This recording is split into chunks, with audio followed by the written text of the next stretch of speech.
অনেক লোক নামাজও পড়ে আবার ঘুষ খায়, আছে না নাই? জোরে কোন আছে না নাই? আসরের নামাজে রুজু করতে চেয়েছিলেন, এমন সময় এক ব্যাগ টাকা নিয়ে একজন হাজির হয়ে গেছে। এসিলেন বলতে, তোর কি সময় জ্ঞান নেই? এখন উজু করতেছি, নামাজ পড়ার আগে ওইটা হাত দিয়ে ধরবো না। তোর যদি সময় না থাকে ডয়ারের মধ্যে থিয়ে যা, আগে নামাজ পড়বি, তারপরে ঘুষের টাকা নিবি নামাজের আগেই। এ রমজানের চাঁদ উঠলে দেখবেন কতগুলা ঘুষারু টেবিলের তল দিয়ে নিবি। জোরে কর কথা ঠিক না, উপর দিয়ে নেওয়া যাবে না ভাই, রোজা আসিরে তলটা দিয়ে। তার মানে কি, ওই নামাজ পড়তেছে, নামাজ ধরে না। আজকে এই রজব চাঁদের শেষে কেমনে নামাজ ধরা যায়, ফাযকুরুনি আযকুরকুম দিয়ে আপনাদের কাছে আমি বলতে চাই। শোনার দরকার আছে না? দরকার আছে না? সারা জীবন পড়লো, পরীক্ষাতে ফেল করলো, ওই পড়ে লাভটা কি? এই জন্যে আজান তো এলাকা তো এক এক সময় একটা হয় নাকি, এ শেষ হয় না করে এতক্ষণ আজানটা। আর একটা মনে ধরলো, ও আচ্ছা আচ্ছা, যাই হোক, এই মসজিদের আজান শেষ, যেটাতে আমি জিজ্ঞেস শুরু করছিলাম সেটা আপাতত বন্ধ হচ্ছে, হয় নাই? দিতে পারে অনেক সময়। মাদ্রাসা মসজিদের ছাত্রদের লেখাপড়ার জন্য আজান পরে দেয়, এরকম আছে না নাই? মাদ্রাসা মসজিদ যেরকম আমার মাদ্রাসার মসজিদে আজান আমরা সব জায়গায় এসা হওয়ার পরে 1 ঘন্টা পরে দিই, কারণ ছাত্ররা আজান দিলে তো নামাজ পড়বার যাবে না, এই জন্য 1 ঘন্টা পরে আমরা আজান দিই। আজকেও মনে করবেন এটা একটা মাদ্রাসা, জোরে কোন ঠিক কিনা? আপনার হলেন ছাত্র, কিন্তু সময়ের দিন আমি হলাম ওস্তাদ। এটা মাদ্রাসা মসজিদ মনে করে 1 ঘন্টা পরে হবে, অসুবিধা আছে? কথা কোনো অসুবিধা আছে? জামিল মাদ্রাসা আজান কি এখন হচ্ছে? হ্যাঁ, 1 ঘন্টা পরে হবে। কারণ আগে শিখাও, 7 বছর থেকে আমাদের তালিম দেওয়া লাগবে, জোরে কোন কথা ঠিক কিনা? আগে শিখাও, তারপরে ধরো। তো না শিখতে ধরবা, 1 লোক কালে সমান এরকম লোক তোলে। আমি করলাম নামাজ শেষ করে, কে ভাই এটা কি? তো কয়, হুজুর সবাই করে, আমিও করি। মানে সগলি তোলে, উনিও তোলে। কি শিখছে? ওই কথা কেন শিখছে? ওই চটকান মারতেছে, তার মানে কি? হিন্দু বলতেছে, কে ভাই তোমাকে মসজিদে ধার ধারে মাঝে মধ্যে যাই, তোমাকে ইমাম যে সামি আল্লাহুল ইমান হামিদা কয়, হামিদা কার বউ? তো মুসল্লি বলতেছে, ভাই আমিও শুনি রে, মনে হয় ইমামের বউ হবি না চাচি হবি, কে যে হবি? আপনারা বলেন তো, হামিদা কারো নাম? হামিদা মানে কি এটা জানে না। এইরকম বহু লোক নামাজ পড়তেছে, কিন্তু কাম হবি না তো। একটু মনোযোগ দিয়ে শুনবেন, কোন জায়গায় কথা রাখছে মনে আছে আপনাদের? আপনারা ভুলে গেল, আল্লাহ পাক আমাকে ভুলাই দিবে না। জনগণের হেদায়েতের স্বার্থে আল্লাহ যেন আসল কথাগুলো বলার তৌফিক দেয়, করে দেন আমিন। আশকুরুনি ওয়ালা তাকফুরুন। আল্লাহ বলে, নূহ রে, ওই বুড়িটার খবর কি? নূহ বলতেছে, আল্লাহ আমার মনই নেই। অনেকে কয় না, হুজুর আমার কোনো চিন্তা নাই, আমি বাবা ধরছি, আমি পীর সাহেব ধরছি, হুজুর আমার কোনো টেনশন নাই হুজুর। অনেকে বাবা কাবা ধরার লোক আছে না নাই? জোরে করা আছে না নাই? এই কিছুদিন পর যাওয়া শুরু হবে, ট্রাকত করে গরু লিয়ে, ট্রাক ভর্তি গরু। কেরে বাবা কোথায় যাচ্ছেন? হুজুর দোয়া করবেন, বাবার দরবারে যাচ্ছি। বাপ মা বুড়া বুড়ি আছে হুজুর, বুড়া বুড়ি আছে। বাপ মা হলো বুড়া বুড়ি, আর ওই বাবার দরবারে যাচ্ছে। আপনার বলেন তো, আর জন্মে ঠিক আছে? নিজের বাপ মারে বুড়া বুড়ি কয়, আর বাবার দরবারে যায়। বাবা ধরছে, পীর ধরছে। আমি পীরের বিরুদ্ধে ওয়াজ করি না, আমরা ইমামকে ধরেছি, ইক্তেদাই তো বিহাদাল ইমাম, ইমামকে ধরেছি ততক্ষণ পর্যন্ত ইমাম যতক্ষণ নবীর তরিকা মোতাবেক নামাজ পড়াবে। ধরে কোন ঠিক কিনা? আসরের 4 রাকাত নামাজে ইমাম যদি 3 রাকাত বসে, আমরা কিন্তু আর ধরে থাকবো? কেরে ইমাম 3 রাকাত বসেছে, ডবল টাইটেল পাস, দাওরা পাস, আজকে ধরে বসে থাকে, আল্লাহ কয় নামাজ বাদ। ইমাম যদি ভুল করে লোক মাদে, বিশ্বাস যদি নবীর তরিকা বাদ দিয়ে নিজে একটা তরিকা বানায়, ওই পীরকে বাদ দেওয়া লাগবে। আতিউল্লাহ ওয়া আতিউর রাসূল, আমরা আল্লাহর আনুগত্য করবো, নবীর তরিকা মোতাবেক চলবো। তুমি নতুন তরিকা কুটি পেলা। আজকে মুসলমানের মধ্যে বহু তরিকা ঢুকে যাওয়ার কারণে আমাদের মধ্যে মতভেদ তৈরি হয়ে গেছে। জোরে কর কথা ঠিক না? এই তবলিগের মধ্যেও 2 তরিকা ঢুকছে। তবলিগের মধ্যে 2 তরিকা। জীবনে কোনোদিন শুনছেন তবলিগের লোকেরা বলে, হুজুর এক লোক যাওয়ার সময় উড়া তো পা দিল, উড়া তো পাও দিয়ে পার হলো। আমি তাকে বললাম, ভাই তোমার পাও তো লাগেনি? দেখছেন, উড়া তো পাও দিছে, ওই কিছু কষ্ট না ভাই, তোমার পাও তো লাগেনি ভাই। এমন একটা নরম দল এবার খুনাখুনি হলো, জোরে কোন কথা ঠিক কিনা? তার মানে কি বোঝা গেল?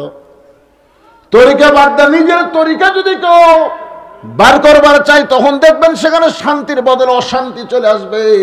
একটা মাত্রই তরিকার মধ্যে শান্তি, সেই তরিকা হলো আমার নবীর তরিকা, আল্লাহর হুকুম, নবীর তরিকা। সুবহানাল্লাহ। তাহলে ধরবো কাকে? আরো জোরে, ইয়াকা নাবুদু ওয়া ইয়াকা নাস্তাইন। কিসের মাধ্যমে আমরা আল্লাহকে ধরবো? ইবাদতের মাধ্যমে। সুবহানাল্লাহ বলেন। ইবাদতের মাধ্যমে। ইয়াকা নাবুদু, আল্লাহ তোমার গোলামি করি, তোমাকে ধরে তোমার সাহায্য চাই। আল্লাহ বলে নূহ রে, তাহলে বুড়িটার খবর কি? নূহ বলতেছে আল্লাহ বন্যার পানিতে সবাই ধ্বংস হয়ে গেছে, ওই বুড়িটাও ধ্বংস হয়ে গেছে। আল্লাহ বলে নূহ আজগুবি কোনো কথা বলা যাবে না, কথা বলতে গেলে তদন্ত করে কথা বলা লাগবে। কিছুদিন আগে ফেসবুকে দেখলাম যে ইউনূস সরকার পলাছে। এই পলানার কথা শুনে তদন্ত না করে আওয়ামী লীগের কয়েকজন একটা বিএনপির বাড়ি আর একটা জামাতের বাড়ি ভাঙবার গেছে। আপনারা দেখছেন? মানে তদন্ত না করে ভাঙবার গেছে, আরে পিটুল খাসে কে রে পাগলা ইউনূস পলানার যায়। চিন্তা করছেন? তদন্ত করা লাগবে ভাইজান, তদন্ত না করে কোনো কথা বলা যাবে। আজকে ফেসবুক হয়ে গেছে গুজব, কতগুলো গুজব লিগ আছে, মাঝে মধ্যে গুজব ছেড়ে দেয়। এই সার্জিস পলাছে, হাসনাত পলাছে, ই পলাছে, ওই পলাছে, পরে দেখা যাচ্ছে একদম পলাইনি, সিনা টান করে খাড়া হয়ে আছে। জোরে কোন কথা ঠিক কিনা? বর্তমান বাংলাদেশে আজগুবি কথা বেশি চলতেছে। জোরে কোন ঠিক কিনা? হ্যাঁ, আজগুবি। একটু মনোযোগ দিয়ে শোনেন। আল্লাহ বলে নূহ আজগুবি কোনো কথা বলা যাবে না, তদন্ত করো। নূহ নবী তদন্ত করতে গিয়ে দেখে বুড়ি তো দূরের কথা, বুড়ির ঝুবড়ি বাড়িটাও পর্যন্ত কিছুই হয়নি, গোটা পৃথিবী ধ্বংস হয়ে গেছে। অথচ বুড়ি তো দূরের কথা, বুড়ির ভাঙ্গাচুরা বাড়িটাও পর্যন্ত কিছুই হয় নাই। নূহ নবী ডাক দিলেন, বুড়ি মা। সঙ্গে সঙ্গে বুড়ি টোপলা নিয়ে হাজির। সুবহানাল্লাহ। আল্লাহ বলেছেন ইয়া আইয়ুহাল্লাযীনা আমানুত্তাকুল্লাহা হাক্কা তুকাতিহি ওয়া লা তামুতুন্না ইল্লা ওয়া আনতুম মুসলিমুন। কত জিনকে কত কি দিলাম, যাবার কালে একজন আরো দেখা না পাইলাম। ও আমার সাদের মালা যায় রে ছিঁড়ে, রইব না আর বেশি দিন তোদের মাজারে। ডাক দিয়েছেন, জোরে কন, ডাক দিয়েছেন আল্লাহ আমার। কখন ডাক দিবে? কতক্ষণ না কেন, কখন? আপনারা দিন তারিখ জানেন নাকি? যেভাবে চলাফেরা মনে হচ্ছে দিন তারিখ জানেন। বুড়ি যদি বলতো বাবা নূহ তুমি তখন আইসো, একটু দেরি করো, আমি সাইজ হই, আমার টাং টোপলা পা আছে, এগুলো সব তো গোছান লাগবে, বাবা তুমি একটু বসো।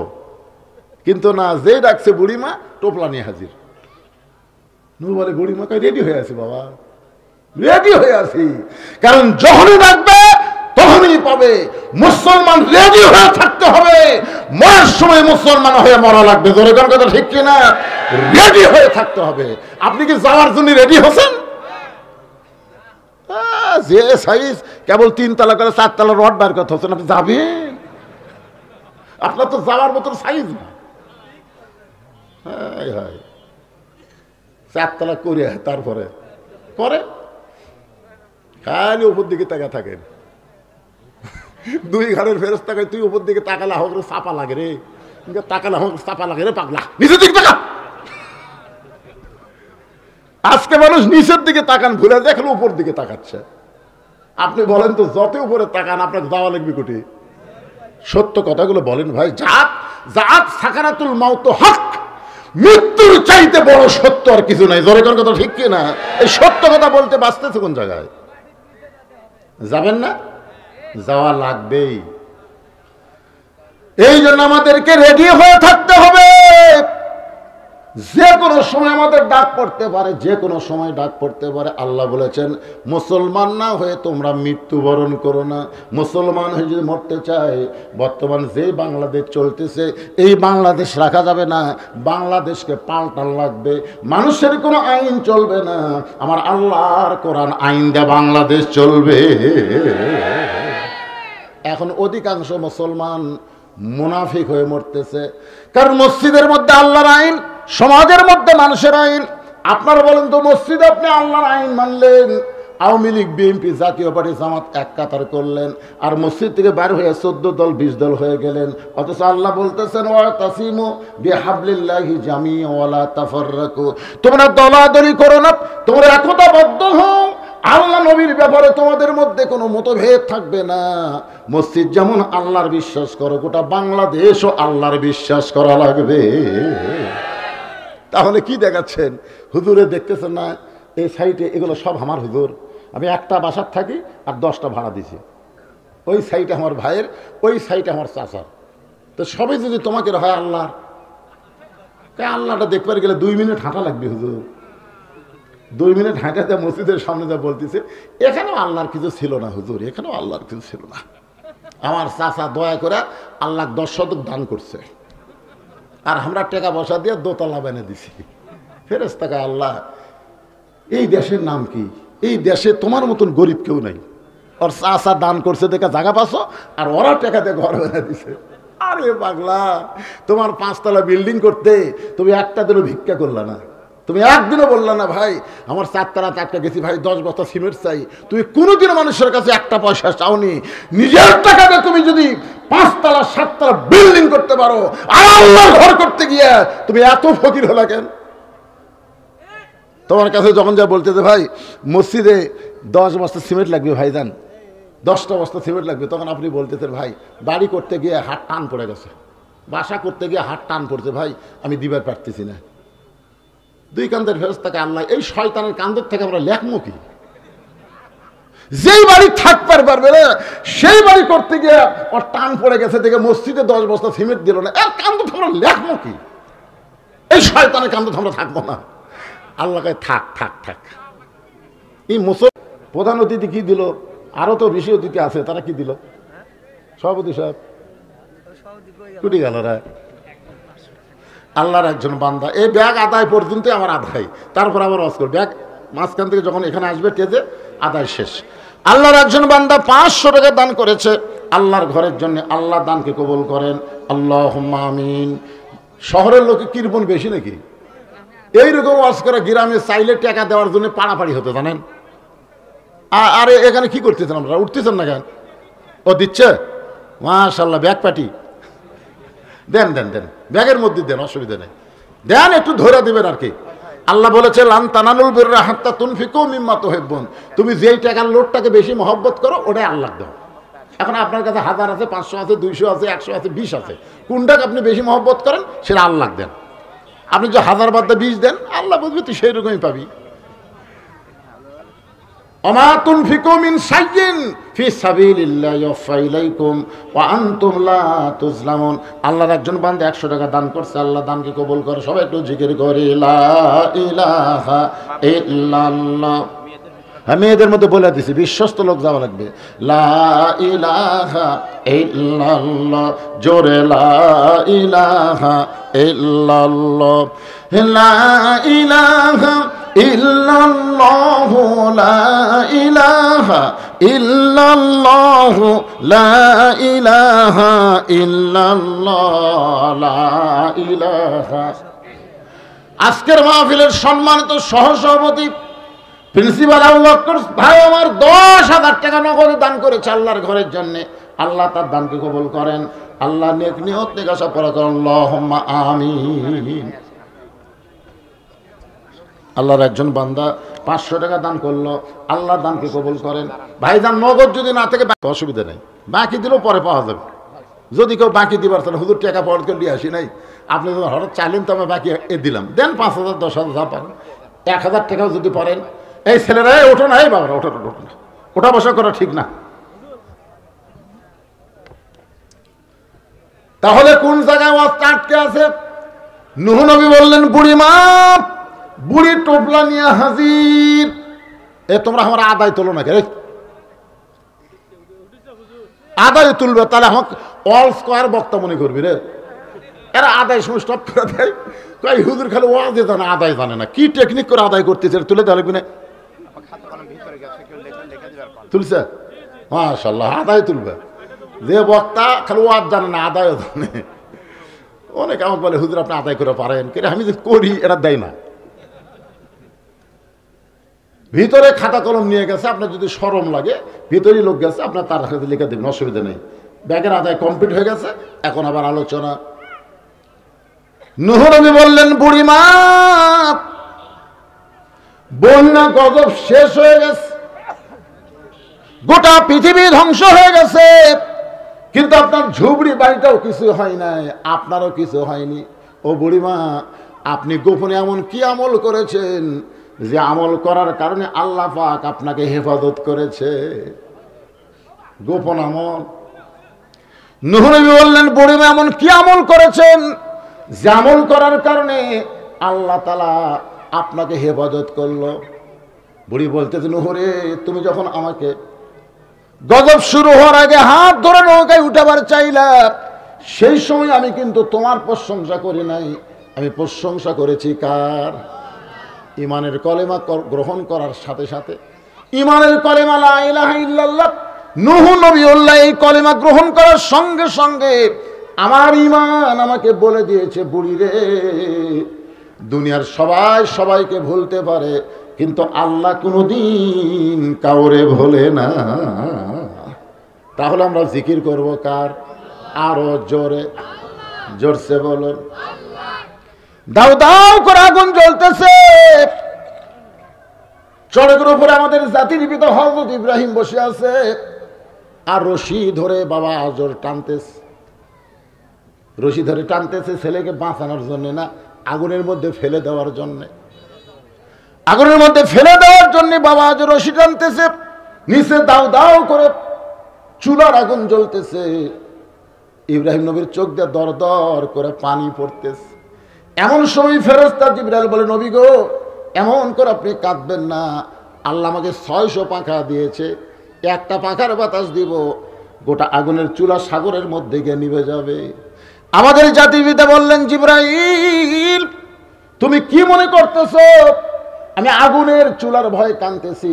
তা কান্দি না, আমার কান্নার কারণ হলো দুনিয়াতে কোনো সন্তান যখন বিপদে পড়ে, বাবা তাকে সাহায্য করার জন্য এগিয়ে আসে, কিন্তু ভাগ্যগুণে এমন একটা বাবা পাইছি যে বাবা সন্তানকে সাহায্য না করে সন্তানকে আগুনের মধ্যে ফেলে দেবার চায়।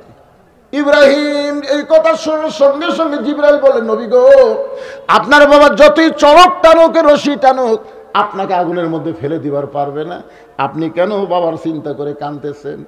ইব্রাহিম বলে, জিবরাইল শোনো, আমার বাবা মাকে দুনিয়ার নমরুদের আগুনের চুলার মধ্যে ফেলে দেবার চায়, কিন্তু এমন কতগুলো বাবা কিয়ামত পর্যন্ত পৃথিবীতে জন্ম নিবে যাদের সন্তানকে জাহান্নামের আগুনে তারা পুড়াবার যাবে। এমন কতগুলো বাবা আজকে বাংলাদেশে আছে, নিজে খালি নামাজ পড়ে, ছেলেগুলো নামাজ পড়ে না। এরকম বাপ আছে না? নাই? কথা বলেন না কেন? আল্লাহ কোরআনে বলেছেন, কু আনফুসাকুম ওয়া আহলিকুম নারা, জাহান্নামের আগুন থেকে বাঁচতে গেলে একলা বাঁচলে হবে না পাগল, তোমার আহাল পরিবার নিয়ে বাঁচা লাগবে। এই কথা কার কথা বলে? আজকে মসজিদে বাবা তুমি নামাজ পড়ো, তোমার ছেলে কি করে, তোমার মেয়ে কি করতেছে? অনেক স্বামী আছে দেখবেন দুপুরবেলা বাড়ি গেছে, এখন 3 তরকারিতে ভাত ডাইনিং টেবিলে, স্বামী কিন্তু জোহর নামাজ পড়ে এসে দোয়া পড়তেছে, আল্লাহুম্মা বারিক লানা ফি মা রাযাকতানা ওয়া কিনা আযাবান নার, এই বলে বিসমিল্লাহ বলে যখন খাবার যাবে, এমন সময় বিবেক বলতেছে, দোয়া তো ভালোই মারতেছ, তোর বউ কি নামাজ পড়ছে যে তোর সামনে 3 তরকারিতে ভাত দিল, সে বইয়ের খোঁজ নিবি না? তখন বলতেছে, কে গো, নামাজের খবর কি? গোসলই করিনি। তা আপনি নামাজে হয়ে বেয়া নামাজের হাতে খাচ্ছেন, আপনার নামাজের বরকত কি সিধা দিকে যাবে না উল্টা দিকে যাবে? তখন আপনার কি করা দরকার? গোসল কর, নামাজ পড়। আমি বেয়া নামাজের হাতে খাবো রে, এই কথা বলে হুঙ্কার মারার সাথে বউ দৌড়ে গিয়া গোসল করে জহন্নাজ পড়ে যখন আপনার সামনে খাবার দিচ্ছে, আপনি তখন বলতেছেন হুন্না লিবাসুল্লাকুম ও আনতুম লিবাসুল্লাহ হুন্না। স্বামী হলো বিবির পোশাক, বিবি হলো স্বামীর পোশাক। আমি একলা খাবো কেন, দুইজনে মিলে খাই। দুইজন মিলে যখন খাওয়া দাওয়া করতেছে, ফেরেশতাকে আল্লাহ খবর কি, আল্লাহকে স্বামী স্ত্রী দুটাই জান্নাতি। সুবহানাল্লাহ কন্যা কেন? তার মানে কি বুঝতেছেন? আপনি একলা নামাজ পড়া, জোহর নামাজ পড়া বাড়ি যায়, ছেলে ডাকতেছেন বাবু বাবু আসো ভাত খাই। ফেরেশতাকে আল্লাহ নামাজে যাওয়ার সময় চোরের মতন গেল, আর ভাত খাওয়ার সময় ডাকাত হয়ে গেল। নামাজে যাওয়ার সময় একলা একলা গেছে, আর ভাত খাওয়ার সময় ছেলে ডাকতেছে। এরকম বাপ আছে না নাই? কথা কন না কেন? এরকম বাপ আছে না নাই? তাহলে নামাজের সময় একলা গেল, আর খাওয়ার সময় তোমার সন্তানকে ডাকতেছো। প্রকৃত বাবা যদি হও, তাহলে দুনিয়ার দিকে না তাকায় তোমার বাবার জান্নাত, তোমার সন্তানের জান্নাতের দিকে তাকাও। এমন কিছু কর্ম সন্তানকে দাও যে কর্মের কারণে আল্লাহ তাআলা তাকে জান্নাত দিয়ে দেয়। ওই বাবাই হলো পৃথিবীর সবচাইতে ভালো বাবা। যে বাবা সন্তানের দুনিয়া চায় না, আখেরাত ভালো চায়, ওই বাবাই পৃথিবীর সবচাইতে খারাপ বাবা। যে বাবা সন্তানের দুনিয়া ভালো চায় কিন্তু আখেরাত ভালো চায় না। দুনিয়ার 3 তলা 5 তলা গল্প করে, আমার মরে গেলে ছেলের কোনো টেনশন নাই, আমি এত জায়গা জমি বাসা বাড়ি করে থেকে গেছি, ভাড়া দিয়ে খাবি। হায় হায়, মরে গেলে সন্তানের কোনো টেনশন নাই। কিন্তু তোমার সন্তান যখন মরে যাবে তখন তোমার খবর কি? তোমার খবর কি? আল্লাহ নবী যখন জান্নাতের মধ্যে ঢুকলেন, লাইলাতুল মেরাজে নবী দেখলেন আল্লাহ কিয়ামত পর্যন্ত যা হবে নবীকে দেখাইছেন। নবী দেখলেন কতগুলো বাবা হাউমাউ করে জান্নাতের মধ্যে কাঁদতেছে। আবার নবী যখন জাহান্নামের মধ্যে ঢুকলেন, এমন সময় দেখতেছে কতগুলো বাবা মুস্কি মুস্কি হাসতেছে। নবী বলেন, জিবরাইল, জান্নাতের মধ্যে কতগুলো বাবাকে আমি কান্না দেখলাম, আর জাহান্নামের মধ্যে কতগুলো বাবাকে হাসা দেখলাম, কারণ কি? জিবরাইল বলে, রাসূলুল্লাহ, এই জাহান্নামের মধ্যে যারা হাসতেছে তারা নিজের পাপের কারণে জাহান্নামী হয়েছে, কিন্তু তাদের সন্তানগুলো নামাজ পড়ে পড়ে সব সময় আল্লাহর কাছে বলতেছে, রব্বির হামহুমা কামা রব্বায়ানি সগীরা। বাবার জন্য সন্তান মসজিদে দান করে, বাবার জন্য সন্তান মাদ্রাসায় দান করে। আল্লাহ ডাক দে বলে, পাগল রে, তুই পাপের কারণে জাহান্নামী হলে কি হবে? তোর নেককার সন্তানের আমলের কারণে অতি সত্বর আমি আল্লাহ তোরে জান্নাত দিয়া দিব। অতি সত্বর জান্নাত পাওয়ার আশায় তারা মুস্কি মুস্কি হাসতেছে। আর যাদেরকে জান্নাতের মধ্যে কাঁদতে দেখলেন, আর নিজের নেকির কারণে জান্নাতি হয়েছে, কিন্তু এদের সন্তানগুলো সবসময় জুয়া খেলে, তাসের আড্ডার মধ্যে ফেন্সিডিল খায়, ইয়াবা খায়, নামাজের ধার দেওয়া যায় না, আজান দিলে কানত আঙ্গুল দেয়। আল্লাহ কয়, পাগল, তুই নেক কাজ করার কারণে জান্নাতি হলে কি হবে? সন্তানকে মানুষ করতে পারিস না, অমানুষ দুনিয়াতে রাইখা এসেছিস। এই সন্তান যত পাপ করতেছে, পাপের একটা অংশ তোর আমল নামার মধ্যে ঢুকতেছে, অতি সত্বর আমি আল্লাহ তোকে জান্নাত থেকে জাহান্নাম দিব। এখন চিন্তা করেন, আপনি যদি জান্নাত পান, সন্তানের কারণে আপনাকে জাহান্নামে যাওয়া লাগবে। আবার আপনি যদি জাহান্নামেও যান, সন্তান যদি ভালো হয়, ওই সন্তানের কারণে আল্লাহ পাক আপনাকে জান্নাত দিয়া দিবে। সুবহানাল্লাহ কয় না পারে? আচ্ছা, আপনার কি রাগ করছেন? রাগ করছেন কি? আইডিয়া বানাতে যাবেন না বেটা বানাবেন? এখনই সিদ্ধান্ত নেন। এখন তো বড় হয়ে গেছে, এখন কিছু কবার গেলে ওই যেভাবে তাকায় মনে খাবি। এই জন্য রাসূল কত 7 বছর টাকা ধরো, 7 বছরে কিছু কয়নি, এখন 22 বছরে নামাজ পড়বো না, পড়বো না, এই কথা কয় বাপের থেকে আগে আসে। বাপ আস্তে আস্তে মায়ের কাছে যায়, তোমার ছেলে এরকম হলো কেন? তুমি লাইদে করছে। এই জন্য ইসলামের নিয়মগুলো খেয়াল করবেন। 7 বছর থেকে নামাজের তালিম দিবেন, 10 বছর থেকে যাবার না চালে ঘাড় ধরে পাকলিয়ে যাবেন। 10 বছরের বাচ্চা ঘাট ধরলে কিছু করে পারবি? কিন্তু 22 বছর ঘাট ধরে যাবেন, একটু রাগ করে করলে আপনার দিকে 1 ধাপ আগে আসে, আপনি 2 ধাপ পিছনে যান। একটু মনোযোগ দিয়ে শুনবেন। জিবরাইল বলে, ওগো আল্লাহর নবী, আপনি যদি চান আল্লাহ আমাকে 600 পাখা দিয়েছে, একটা পাখার বাতাস দিব, গোটা আগুনের চুলা সাগরের মধ্যে গিয়ে নিভে যাবে। সঙ্গে সঙ্গে আমাদের জাতির পিতা হযরত ইব্রাহিম ফাযকুরুনি আযকুরকুম, আগুনের চুলার উপরে বললেন হাসবি আল্লাহু নিমাল ওয়াকিল অনিমাল মাওলা অনিমান নাসির। আল্লাহ কা ইব্রাহিম, আগুনের চুলার উপরে তুমি আমাকে স্মরণ করলে, আমার প্রতি ভরসা করলে, আমার প্রতি তাওয়াক্কুল করলে, আগুনের কোনো শক্তি নাই, শক্তি হলো আল্লাহর, এ বিশ্বাস করে তুমি চড়কের উপরে বসে আছো, তুমি আগুনের মধ্যে পড়বা না। তুমি আমাকে স্মরণ করার কারণে আমি তোমাকে স্মরণ করে বললাম কুলনা ইয়া নারু কুনি বারদাও ওয়া সালামান আলা ইব্রাহিম। তাহলে সব সময় স্মরণ করবেন কাকে? আরো জোরে। আচ্ছা, ফাযকুরুনি আযকুরকুম দিয়ে আপনাদেরকে আমি জিকির স্মরণের কথা বললাম। এখানে একটা আয়াত আপনাদের সামনে তেলাওয়াত করা হবে, ইন্না নাহনু নাযালনা যিকরা ওয়া ইন্না লাহু লাহাফিজুন। আল্লাহ তাআলা এই গোটা কোরআনকে জিকির হিসাবে নাজিল করেছে। কোরআন হেফাজতের দায়িত্ব কার? সবাই বলবেন হেফাজতের দায়িত্ব কার? এখন আপনারা বলেন তো এখানে জিকির মানে কি? এর আগে ফাযকুরুনি আযকুরকুম, জিকির মানে স্মরণ করা, কিন্তু এখানে জিকির মানে কি? এইটার উপরে সামান্য কথা বলি। আমার আজকে বক্তব্য সব মারাত্মক কথা, খুব খেয়াল করবেন। আমরা যখন কোরআনের ওয়াজ করতে যাই তখন কি বলি? আউযু বিল্লাহি মিনাশ শাইতানির রাজিম বলি না? আচ্ছা, কেন বলেন? কারণ এই কোরআনের মাধ্যমে শয়তান আমাদের সবচাইতে বড় ধোঁকা দিচ্ছে। আজকে কিন্তু বাংলাদেশের কোনো দল কোরআনের বিপক্ষে না, কিন্তু কোরআন অনুযায়ী চলার বিপক্ষে। জোরে কোন কথা ঠিক কিনা? সারা জীবন কোরআন পড়েনি, কোরআনের বিরুদ্ধে চালন করছে। ওই নেতা যখন মরে গেল, আমরা কতগুলো হুজুর যায় তার রুহের মাগফিরাতে কোরআন খতম দিয়ে দোয়া করি, রব্বানা যালামনা। আল্লাহ কয় পাগলারা, কোরআন মরা মানুষের জন্য নয়, কোরআন হলো জীবিত মানুষের হেদায়েতের খোরাক। জোরে কোন কথা ঠিক কিনা? জীবিত অবস্থায় কোরআন থেকে হেদায়েত নিল না, মরার পরে কোরআন তেলাওয়াত করে জান্নাতে থুই আসবে। ইন্না নাহনু নাযালনা যিকরা ওয়া ইন্না লাহু লাহাফিজুন। এখানে জিকির মানে হলো উপদেশ। জিকির মানে কি? কোরআনকে আল্লাহ তাআলা উপদেশ হিসাবে নাজিল করেছেন। কি উপদেশ? এক বক্তা ওয়াজ করছে, বিপদে বন্ধুর হাত ধরলে বন্ধুর লাভ হয়। বিপদে বন্ধুর হাত ধরলে কি হয়? বন্ধুর লাভ হয়। এক বন্ধু ওয়াজ শুনছে, আর এক বন্ধু আসে নাই। ওই বন্ধু এখানে ওয়াদা করছে, আমার বন্ধু যখনই বিপদে পড়বে আমি বন্ধুর হাত ধরবো, তাহলে তো বন্ধুর লাভ হবে।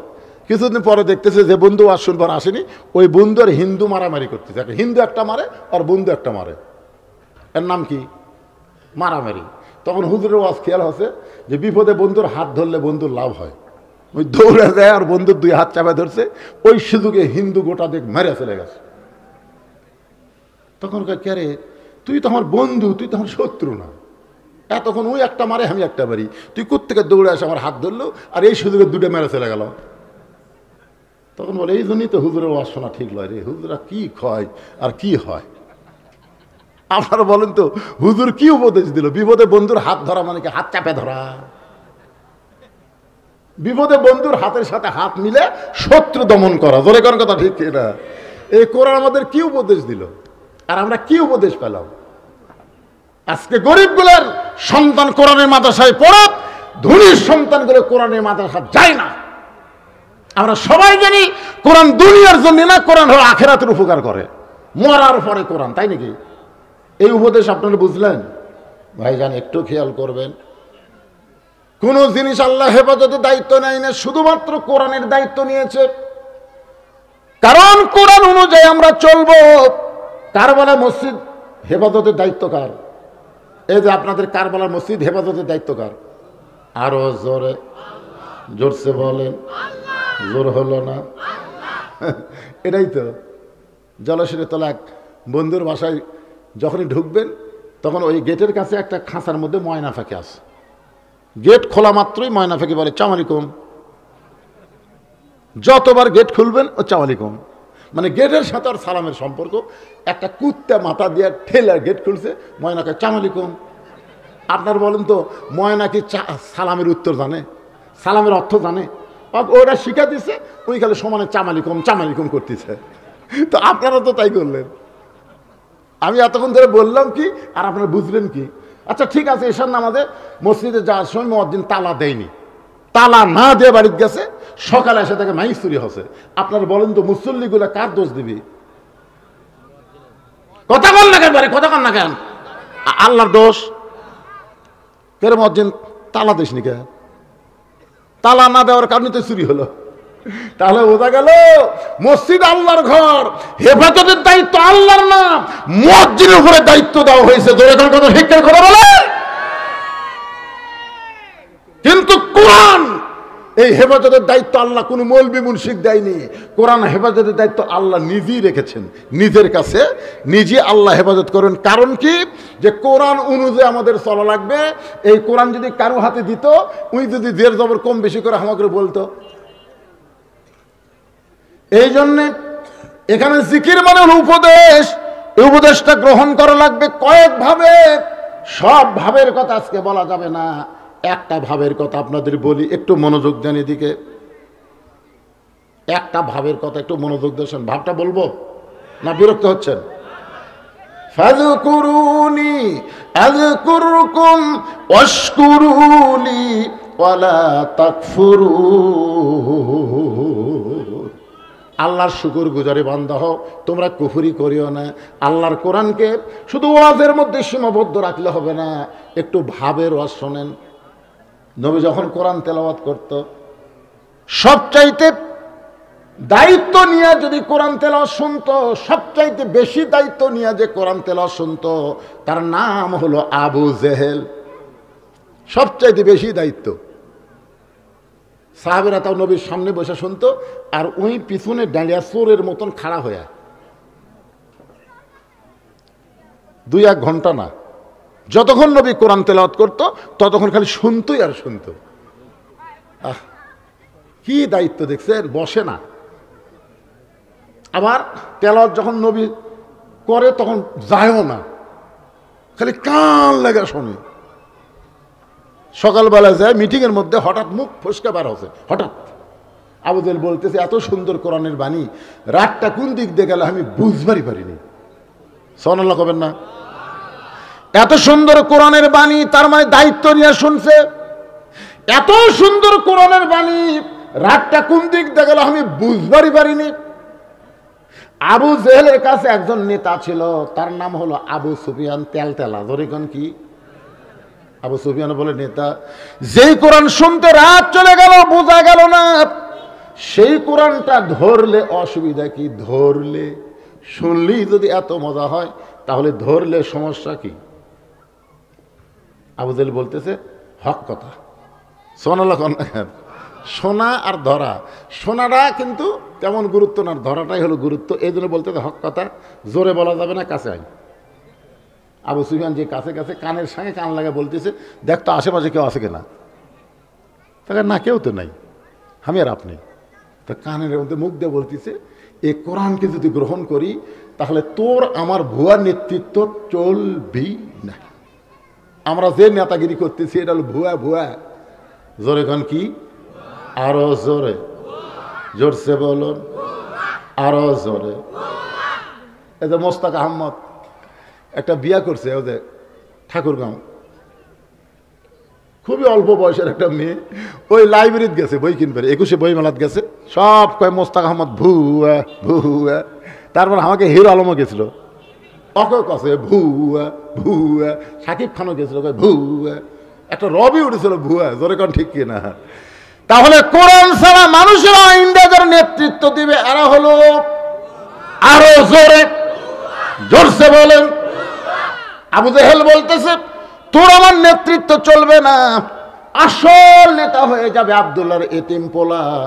খালি মসজিদের মধ্যে তারা নেতাগিরি করবে না, সমাজের নেতাও তারাই হয়ে যাবে। আপনার বলেন তো, মসজিদের একটা ইমাম যখন আপনার নিয়োগ দেন, কি কি দেখে দেন? কথা কন না কেন? মসজিদের একটা ইমাম যদি আপনার নিয়োগ দেন তাহলে কি দেখেন? না, তেলাওয়াত ভালো আছে, তেলাওয়াত ভালো, চেহারাও মাশাআল্লাহ, কিন্তু ইমামের বউ একদিন মার্কেট করছে, ওটা আর মসজিদ কমিটির সেক্রেটারি দেখছে, আপনার বউ ইমাম কয় বাড়ি তেলাওয়াত ভালো, চেহারা ভালো, সুরত ভালো, সবই ভালো, খালি বউটা মার্কেটে গেছে, এই না হবে না তো। আপনি বউ ব্যাপারটা চলে, মার্কেটত যায়, যতই বোরকা পরে দেখ, মরদ মানুষের কথা বলে কাপড় লেয়, এই লোকের পাশে আমরা ইত্যাদি করবো না। ওরে বাবা রে, আপনি মসজিদের নেতা নির্বাচনের ব্যাপারে এত সজাগ হলেন, আর 2টা থানার একটা এমপি হবি, সেইটা নির্বাচনের ব্যাপারে আপনাকে সজাগ হওয়ার দরকার আছে না? কথা বলে আজকে মসজিদের ব্যাপারে সজাগ বলে মসজিদ ভালো আছে, সমাজের ব্যাপারে সজাগ হবার গেলে তাহলে আল্লাহর কোরআনকে ইন্না নাহনু নাযালনা যিকরা ওয়া ইন্না লাহু লাহাফিজুন, আল্লাহ বলেছেন কোরআনকে আমি জিকির হিসাবে নাজিল করেছি, এই কোরআন হেফাজতের দায়িত্ব হলো আল্লাহর। জোরে বলেন কার? এখন আর একটা জিকিরের ওয়াজ করবো, কুরাই শেষ। জিকিরটা হলো ইযা নুদিয়া লিস-সালাতি মিন ইয়াউমিল জুমআ ফাসআউ ইলা যিকিরিল্লাহ। আপনারা সবাই বলেন এখানে জিকির মানে কি? এবারে এর আগে জিকির মানে হলো স্মরণ করা, ফাজু করুনি আজু করুম, আমরা আল্লাহ স্মরণ করবো, আল্লাহ আমাকে স্মরণ করবে। তারপরে জিকির মানে হলো কি করা? হেফাজত করা। হেফাজত জিকির মানে কোরআন। আর এখানে জিকির মানে কি? যে ইযা নুদিয়া লিস-সালাহ মিন ইয়াউমিল জুমআ ফাসাউ ইলা যিকরিল্লাহ, জুমার নামাজে যখন আজান দিবে, আজান শোনার সঙ্গে সঙ্গে, ফাসাউ মানে কি? সাথে সাথে জোরে জোরে মসজিদে হাজিরা দিবা। কার হুকুম? কিসের জন্যে? জিকির করার জন্যে। এই জিকির মানে নামাজ। যেরকম এই জিকির মানে কি? সবাই বলেন না কেন জিকির মানে কি? হুজুর মসজিদ দোতলা করতেছে, হুজুর আলহামদুলিল্লাহ, এত মুসল্লি হয় হুজুর আটেন তো, এখন দোতলাতে আর হবে না হুজুর, 3 তালা করা লাগবে, এত মুসল্লি আলহামদুলিল্লাহ 3 তালা করবেন। তো ফজরের খবর কি? ফজরের খবর তো আপনারা কি বল, জুম্মার নামাজের দাম বেশি না ফজরের নামাজের দাম বেশি? কথা কন না কেন বাঙালি, এই সময় কথা বলা লাগবে তো। মান তারাকা সালাতু মুতাম্মিদান ফাকাত কাফারা, এই যে হাদিসটা, একক তো নামাজ তরক করলো, আল্লাহর সাথে কুফরি করলো, এই হাদিসটা আমি দেখলাম, এই হাদিসটা নবী 5 ওয়াক্ত নামাজের ব্যাপারে বলেছে। 5 ওয়াক্ত নামাজের ব্যাপারে রাসূল বলেছে লা সালাতা লা ঈমানা, যার নামাজ নাই তার ঈমান নাই। এটা কিন্তু জুম্মার নামাজ না, এটা হলো 5 ওয়াক্ত। লা সালাতা লা দীনা, যার নামাজ নাই তার কোনো ধর্মই নাই। তো ফজরের খবর কি? হুজুর শীতের দিন তো মুসল্লি ঘুমিয়ে গেছে, এক কাতার। আচ্ছা জোহরের খবর কি? বলে অফিস আদালতে গেছে। আসরের খবর কি? হাট বাজারে গেছে হুজুর। মাগরিবের খবর কি? বাজার টাজার করেছে, সব জিনিসের দাম বেশি, চিন্তা ভাবনা করতে। এশার খবর কি? ফজর ওটা এশাও তাই। তো খামাকা 3 তালা, এই যে জুমার দিন সবাই শেষ আগে যায়, ওই শালাকের জন্য 3 তালা করা লাগতেছে। আপনারা বলেন তো, যারা শেষে আসা আগে যায় এরা কি মুসল্লি? এ মনোযোগ দিয়ে শোনেন যুবকেরা, কারবার এলাকার যুবকেরা মনোযোগ দিয়ে শোনো, এরা মুসল্লি না, এরা হলো ফাওয়াইলুল লিল মুসাল্লিন। এরা আল্লাহর সাথে ঠাট্টা করার জন্য মসজিদ আসে 7 দিন পর। জোরে কোন কথা ঠিক কিনা? কতগুলো রমজান মাসে দেখবেন আল্লাহর সাথে ঠাট্টা করবে, আসে মসজিদ ঢুকায় গল্প করবে। এই যে ভাই ওদের বনানির ধারে এক মসজিদে 8 রাকাত হচ্ছে রে, 4-5 লাগতাম দরকার শালা, তুই 8 রাকাতের পার্টি তুই 20 রাকাতের মধ্যে ঢুকলো কেন? তুই 8 রাকাতের পার্টি তুই 20 রাকাতের মধ্যে ঢুকলি কেন? এরকম কতগুলো লোক আছে না নাই? আর বাপ এটি হাত বাঁধা নামাজ পড়ছে, ওর দাদাও এটি হাত বাঁধা নামাজ পড়ছে। ওই সৌদি আরবে 3 বছরে চাকরি করবার গেছিল, চাকরি করে এসে হাত পাও ফাঁক করে দাঁড়াছে। কে রে তোর বাপ? এটি। তোর দাদা? এটি। তুই এটি হাত গেল কে? সৌদি আরবে দেখছি। দেখার নাম ইসলাম না তো, জানার নাম, তারপরে মানার নাম। জোরে কথা বলেন না কেন? একটু মনোযোগ দিয়ে শুনবেন ভাইজান। ইযা নুদিয়া লিস-সালাতি মিন ইয়াউমিল জুমআ ফাসাউ ইলা যিকরিল্লাহ, এই জিকির মানে হলো নামাজ। সপ্তাহ অন্তর 7 দিন জুমার নামাজ। এই নামাজই শুধু নামাজ পড়লে হবে না, এই নামাজের আগে যে খুতবাটা আছে এই খুতবাটা মনোযোগ দিয়ে শোনা লাগবে। ধরে কোন কথা ঠিক কি না? আপনার বলেন তো, বাইতুল্লাহ আল্লাহ হেফাজত করলো, আবাইল পাখি দিয়ে আল্লাহ হস্তি বাহিনীকে ধ্বংস করলো, কিন্তু বাইতুল মুকাদ্দাসে পর্যন্ত 42,000 শিশু বাচ্চাকে ওরা হত্যা করলো। এখন পর্যন্ত মুসলমান বাইতুল মুকাদ্দাস দখল করতে পারলো না। তাহলে বাইতুল্লাহর জন্য আল্লাহ যদি আবাবিল পাখি দিয়া আব্রাহা বাদশাকে ধ্বংস করে, তাহলে একই আল্লাহর ঘর বাইতুল মুকাদ্দাস, সেখানে এত মুসলমান জীবন দেয়, এখন পর্যন্ত আল্লাহ কেন মুসলমানকে বাইতুল মুকাদ্দাস ফেরত দেয় না? আপনারা বলেন এর মধ্যে কারণ আছে না নাই? এই কারণটা আপনারা জানবেন জুমার দিনে খতিবের কাছে, ইমামের কাছে। আর এইটা জানার এত বেশি গুরুত্ব, কারণ 3 দিকে ফাটা কেষ্ট মিঠুন চক্রবর্তী বলেছে, 3 দিকে হলো ভারত, একদিকে হলো বঙ্গোপসাগর। যদি ভারত ইচ্ছা করে বাংলাদেশকে 15 দিনের মধ্যে দখল করবে, ভারত বাংলাদেশকে দখল করবার চায়, বাংলাদেশকে নিয়ে ষড়যন্ত্র করতেছে। খতিব সাহেব এই কথাগুলো আপনাদের বলবে। এই ষড়যন্ত্র মোকাবেলা করার জন্য মুসলমানের অস্ত্রের নাম কি? মুসলমানের অস্ত্রের নাম হলো নারায়ে তাকবীর দিয়ে মালওয়ানের বাচ্চাদেরকে বাংলাদেশ থেকে খেদায় দেওয়া। তাই বলে বাংলাদেশে যারা আছে তাদের বিরুদ্ধে না, কিন্তু আমাদের বাংলাদেশের উপরে মাতব্বরি করে আমরা তাদের বিরুদ্ধে। ধরে কোন কথা ঠিক কি না? কথা বলেন। ইয়া আইয়ুহান নাবিয়্যু হারিদিল মুমিনিনা আলাল কিতাল। ওগো নবী, খালি জামাতবদ্ধ হয়ে নামাজ শিখালে হবে না। যে কোনো সময় ভারত বাংলাদেশকে আক্রমণ করতে পারে, আর বাংলাদেশ যদি আক্রমণ করে দোয়া দিয়ে দরুদ দিয়ে বাংলাদেশকে রক্ষা করা যাবে না। ওই মালওয়ানদের বিরুদ্ধে অস্ত্র ধারণ করা লাগবে। এই হুকুম কার?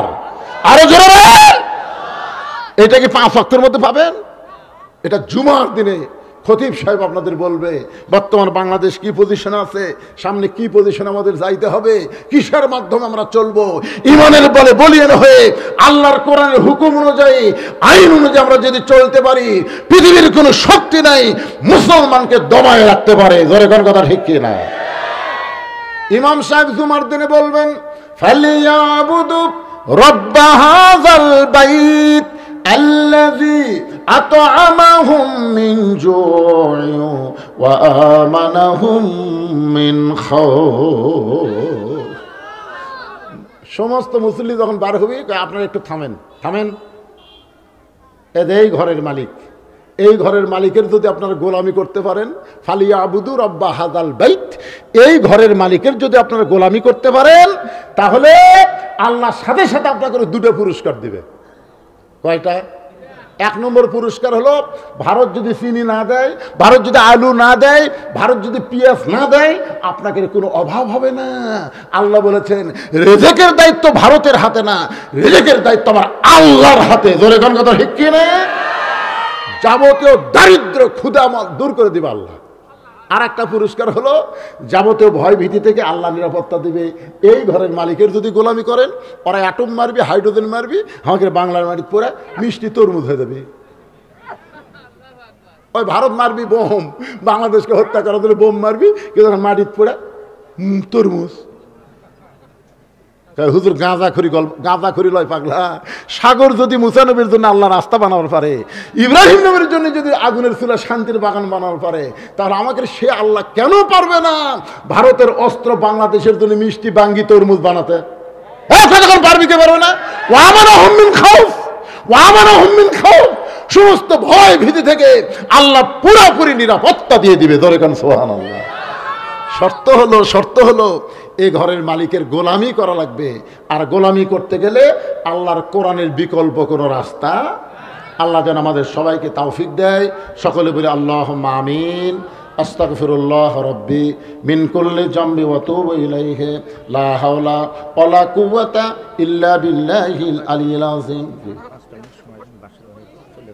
আচ্ছা ঠিক আছে, লোক তো উঠছে সব। একটু বসেন, সবাই একটু বসেন। ভাই আপনারা এতক্ষণ থাকলেন, একটু দয়া করে আপনারা মোনাজাতটা করবেন, এরপর আপনারা